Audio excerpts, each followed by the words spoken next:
lesson 2, we're going to be reviewing how to use a table to multiply. We're going to go over some of the quick rules of when we are multiplying binomials.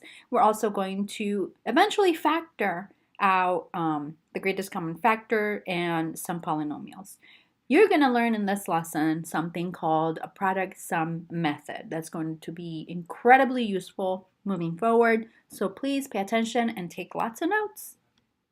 We're going to start with multiplying binomials. We have 3 problems here. Why don't you pause the video, copy these problems down, and try to solve them on your own. You can use either method, either the FOIL or the table method.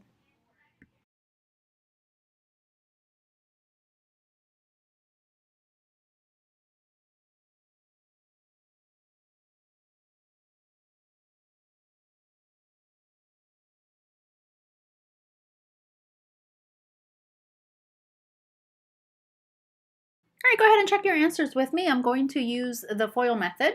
That is my preferred method, but you should get the same answer either way. And check your work as I am doing the multiplication here.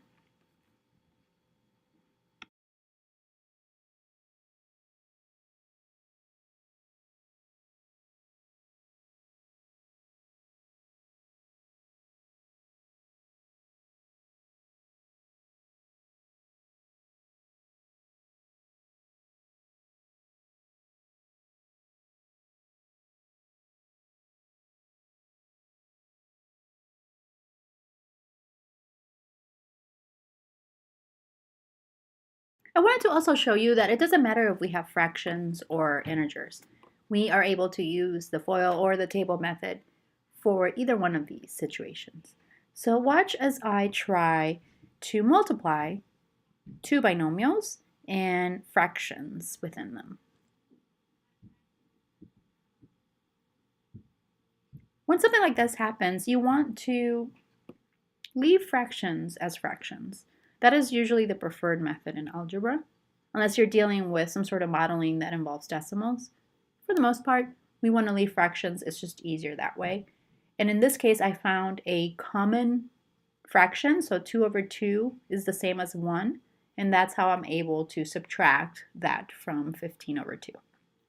If you were to convert that to a decimal, you would also get a 6.5, and it just becomes a little bit weird because you have a fraction at the end and a decimal in the middle. And I'm using the FOIL method with the second problem here. And what's nice about this problem is that your common terms in the middle are actually both have the 4 as a denominator, so you can just go ahead and add them. They're both negative, so we're going to add them. And you can simplify that to a 2. What I really wanted to show you in this lesson is the product sum method. And the product sum method basically tells us that whatever factors you are using as numbers in your binomials, that they're going to multiply together and equal your last number, and they're going to add together to equal your number in the middle of your trinomial when you're done multiplying. So let's look at the examples here. We have 9 and 2 as my factor. Multiply together, they make 18. And when I add them together, they make 11. And so you start to see this pattern happening.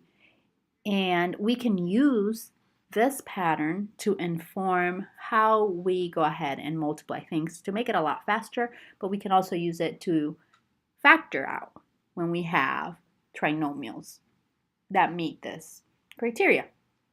So this is called the product sum method. And again, the whole premise is that your numbers that are factors are going to multiply together to get a product that's going to be at the end of your trinomial, and they're going to add up together to the sum that's going to be in the middle of your trinomial. So if we have the trinomial, we can work backwards. So let's look at some trinomials. We have x squared plus 8x plus 7. So what numbers do you know that are factors of 7 that when multiplied together equal 7 and when added together equal 8? Let's use the product sum method to see if we can figure this out. The first thing that I'm going to do is I'm going to list all the factors of 7.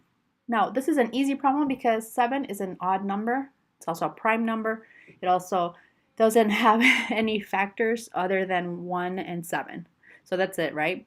And if I multiply 7 times 1, it's going to be 7. And if I add 7 plus 1, it's going to give me 8.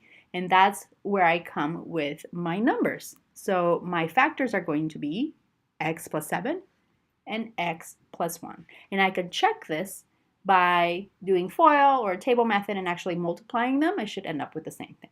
Now I'm going to try to do number 8 here. Again, I'm going to find the factors of negative 90 because they need to multiply together to make negative 90, and they need to add up together to get a 1. So anytime you see a variable like that with nothing, you do have a coefficient. It's 1. You just don't usually write it. Let's start listing all the factors of negative 90. Now this gets a little bit tricky once you start doing integers. Now what you need to know about integers is that we have a little bit of flexibility of what number is negative. So for now, I'm just going to do the first number as negative and see if it works out.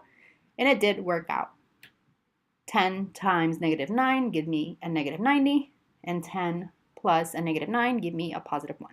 So it works out. I did my check. Perfect. Go ahead and see if you can do number 9. What are your factors of 40? That could equal 40 when you multiply and negative 13 when you add. At any point, you can pause the video, of course, and try it yourself.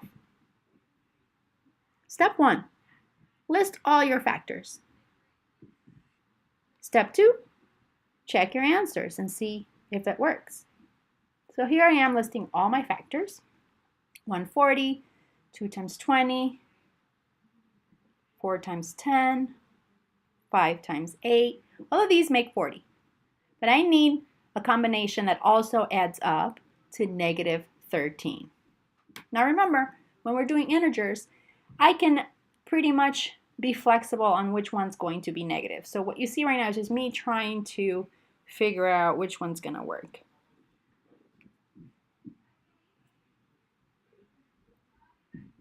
And what I'm starting to notice is if I have a negative 8 and a negative 5 together, they make a positive 40 if multiplied. But when I add them, they'll make a negative 13. So I think I found my right factors. I'm going to check using the FOIL method, and it works. Let's try number 10. Again, I encourage you to pause this and try it yourself. You're looking for factors of negative 100 that add up to a positive 99.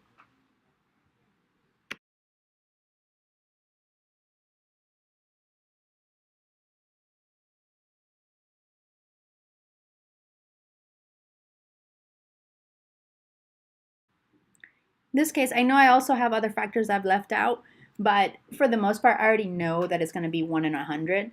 I just need to figure out which one's going to be negative. And in this case, I have a negative 1 and a positive 100. If I subtract that, it's going to give me a positive 99 and a negative 100. So I think this is going to work, and I'm checking my answers now, and that works. So that's how you factor using the product sum method. Now, what kind of problems are you going to see in class? You're actually going to see problems that are a little bit harder. So there are some problems that you're going to have to factor the GCF out first and then try to figure out if the perfect square method or the product sum method might be the most efficient way to do this. And again, efficient means faster. So in this case, I noticed that 2x is a common factor. So I'm going to go ahead and pull that out. And what I have left now is 2x times x squared minus 25. I notice that these are perfect squares, so I can go ahead and use the difference of squares to factor this out. So in that case, I would have a 2x times, and again, my perfect square, difference of perfect square is going to be x minus 5, x plus 5. So all of that together would be an example of factoring out this trinomial completely.